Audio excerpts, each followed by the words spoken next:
What's up, team? I'm former United States Army Ranger Joshua Thompson. Today's video is going to be a fun one. We're going to be talking about discipline. So for those of you guys who don't know, when I was in AIT, they called me a machine because of how disciplined I was throughout AIT. I didn't miss a single PT session.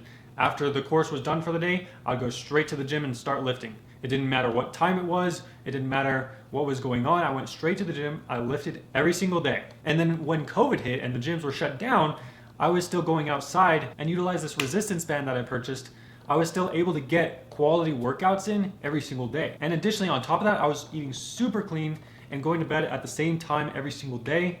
How did I do it? I know a lot of you guys struggle with maintaining consistency, and so I'm going to shed some light into my mind and how I believe I developed some discipline into my life before I went into the military and then carried it on into the military so that you guys can implement some of the tactics that I used into your lives so that you might get the same result that I got. If you guys enjoy me covering mindset videos just like this, hit the like button and subscribe if you're new.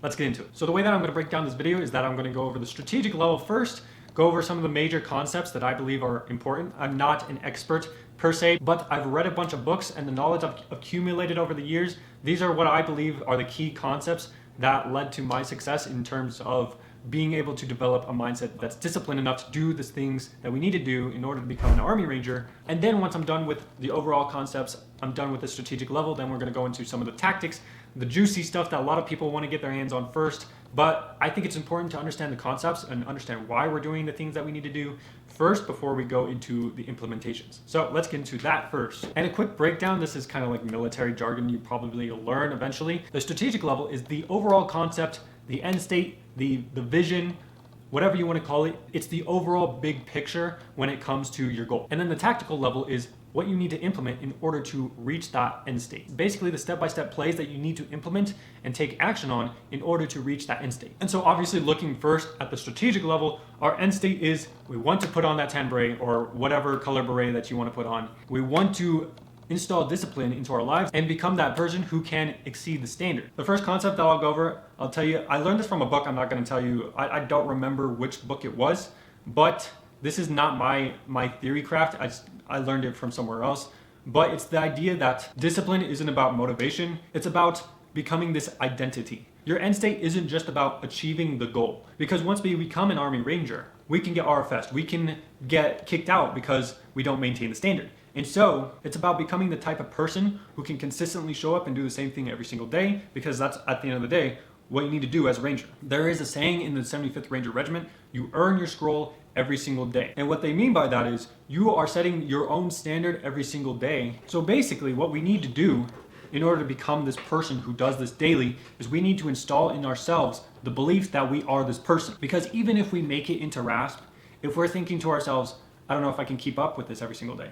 If you're not confident in your own ability to put in the work to maintain the standard or exceed the standard, then you haven't installed the core belief in yourself that you are this person. For me, the way that I installed this core belief is just taking daily steps, baby steps every single day, doing the same thing over and over, just verifying to ourselves every single day that we are the person that we say we are. I believe it's like a muscle that you just work out every single day. Eventually, you do it enough times for a long period of time consistently, you are going to believe that you are that person. Because eventually, if we put this overwhelming stack of evidence that we are this person, then we won't have any doubts. The next concept that I believe is incredibly important that a lot of people don't really understand. I want you guys to understand that you're not training to end state, once I become a Ranger, I'm a Ranger.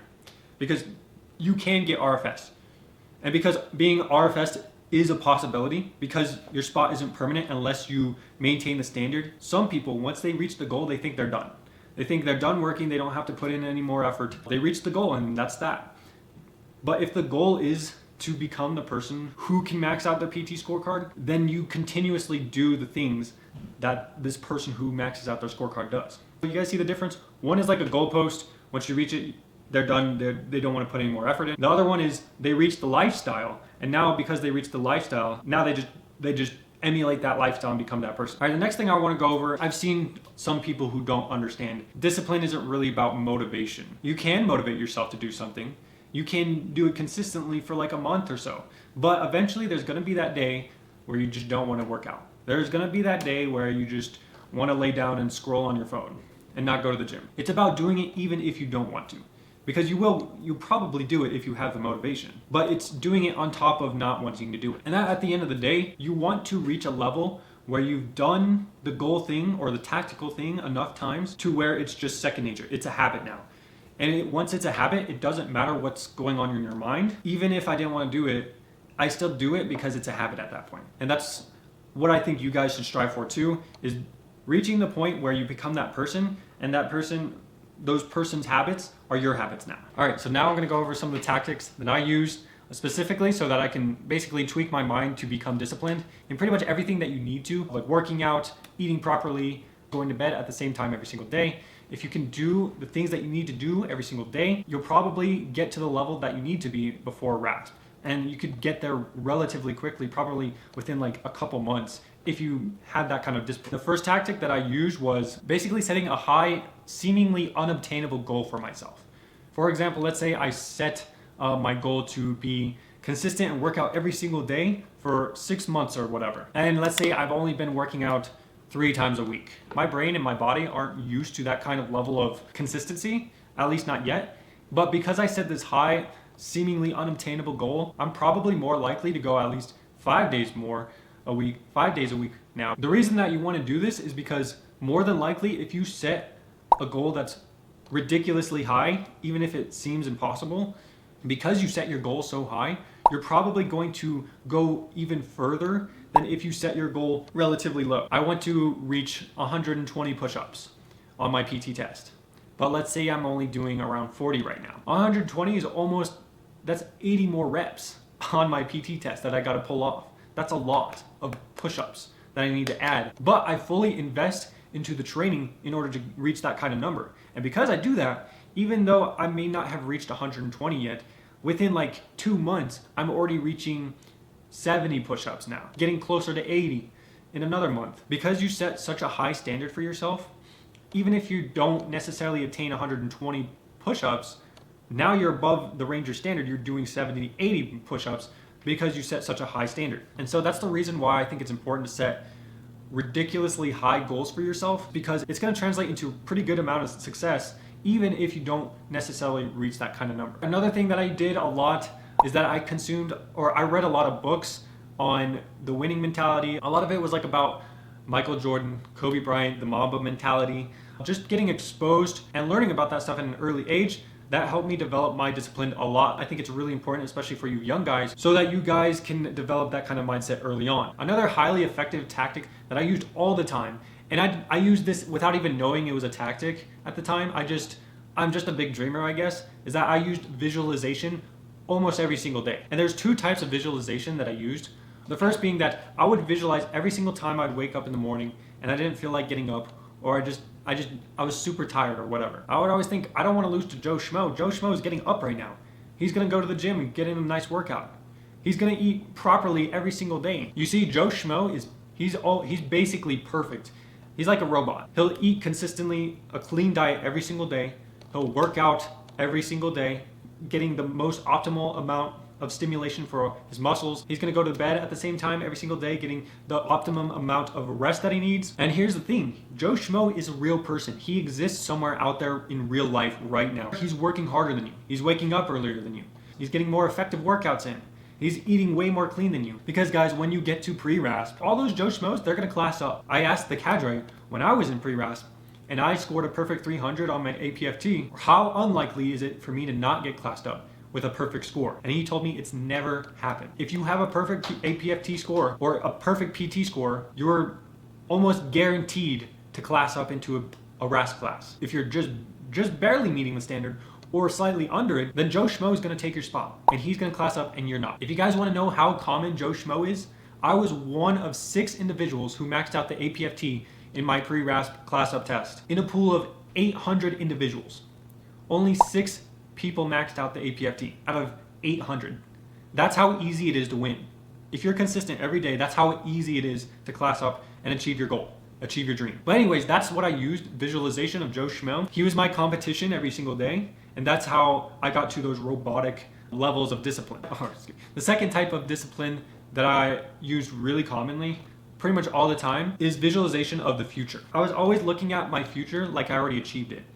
I can't wait to put on my tan beret already. I can't wait to just walk around in my uniform because I'm a ranger, or whatever your goal is. I can't wait to achieve that because it's just gonna feel so accomplishing. Sometimes that alone, just visualizing the future just like that, seeing myself achieve the success that I always wanted, was motivation enough for me to just get out of bed and go put in the work in. Sometimes that's all you need. But yeah, that was one of the tools that I use. Visualization is a very strong tool that I use all the time without even knowing it was called visualization. And then the last tool that I use, this is probably the most powerful tool that there is, or most powerful tactic that you guys can use in order to install discipline and make those habits stick. And probably most of you guys will need to do this because you can't trust yourself, or you don't trust yourself. Willpower isn't enough to get you out the door and in the gym. If willpower is enough, then there would be more than 6 people out of 800 dudes maxing out the APFT during my time in pre-RASP. What am I talking about here? I'm talking about forcing yourself to do the thing.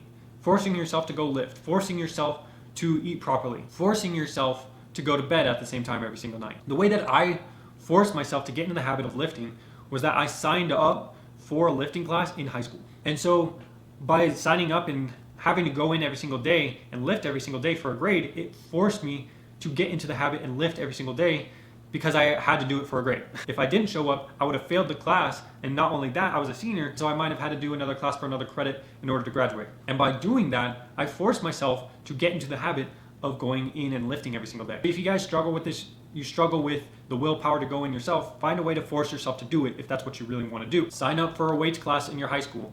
Sign up for a sports team. Ask your parents, or if you're living by yourself, buy groceries that only are healthy and only for meal prepping. Buy only healthy snacks when you go looking in the pantry looking for a snack, it's a healthy option. If you force yourself to go lift or whatever you're doing for however long, for a long period of time, like for example, weights class in high school, that's from August all the way to May. You're lifting Monday through Friday at the very least from August to May. It's very unlikely for you to not get into the habit of going at least 5 days a week. If you don't have a class like that, if you know someone who goes to the gym all the time, even if you don't know them personally, go up to them, ask them, hey man, can I tag along?